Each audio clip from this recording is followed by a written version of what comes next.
Welcome back, YouTube. This is Garrett from Garrett's Tech Lab, back with another video. This is the Power Watchdog 30 amp Smart RV Surge Protector without EPO option.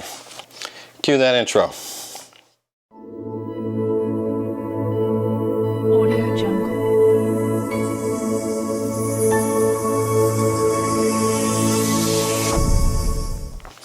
Alright, we're back again. Today we're going to review a product. It's a little outside my norm, but it's very dear to my heart, and it has to do with camping. My family and I were very avid campers. We camp quite a bit. We just recently purchased a new camper, and I thought I better get some electrical protection. None of my other campers never had electrical protection, so I decided to go with the Power Watchdog. This is the non-EPO version. The EPO version will automatically cut the power to the camper if there's a power spike or something along those lines. And then once the issue is gone, it'll turn itself off. That particular model was about $250. This was right about $100. So since I'm just kind of starting off with electrical monitoring, I kind of went with the cheaper route for right now. This model is the PWD 30 version 2. Our camper has a 30 amp electrical connection, so this will work perfect for it. So the family and I were thinking about doing a nice long trip while we're all working from home because of COVID. It makes the perfect time to kind of get out and see some of the country. I thought now would be a great time, since we just purchased this camper, to get some electrical protection. So let's take a look. And looking online, there just wasn't very many reviews of this particular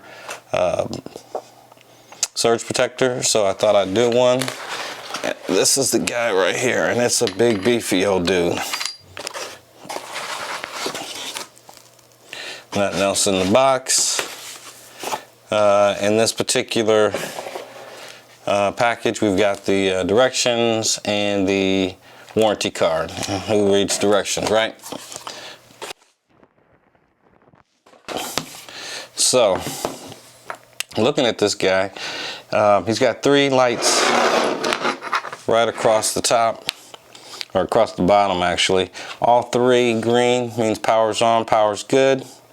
Just this one green, the other 2 off, means that the neutral is reversed.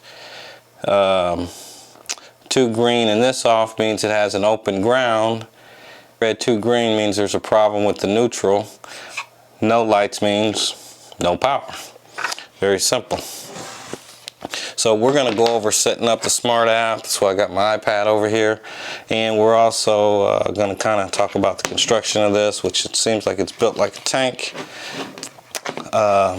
Believe it or not, people try to steal these because they are so expensive and they're sitting out on your pole.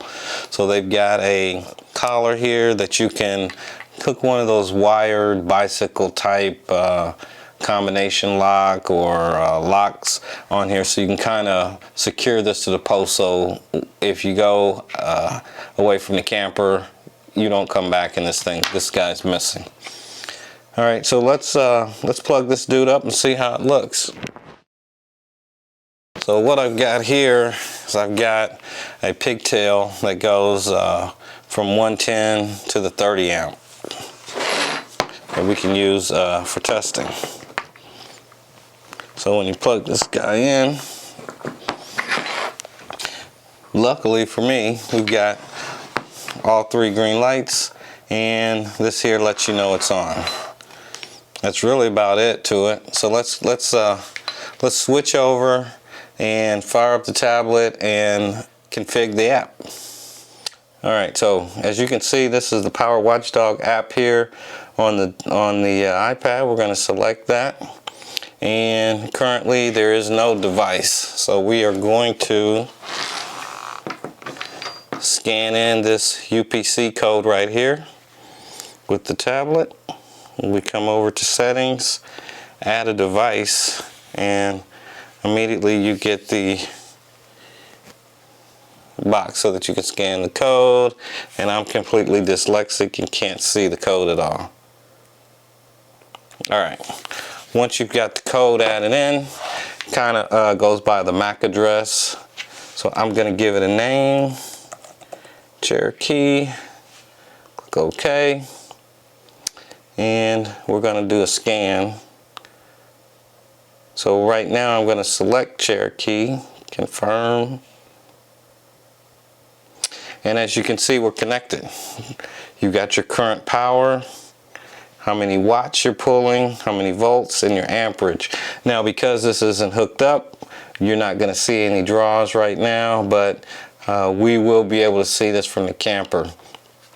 One of the problems with this particular setup is, depending on how far you are from the pole, like any Bluetooth device, you only get 20-25 feet or so to connect. So, you know, if it's really far back, we may end up having to actually go to the back of the camper to actually be able to take a look at what the power draw is. But being a data guy that I am, I probably will be turning off devices on and off just to see kind of how much the AC uses, how much the heat uses, what the TV's drawing, all the tablets and laptops and things like that. So this pretty much concludes the setup and a quick review of the Power Watchdog Smart RV Surge Protector. Make sure you like, subscribe. We're trying to get this young channel up off the ground, so any help that you can give me in that, we really appreciate. Again, this is Garrett with Garrett's Tech Lab. Peace.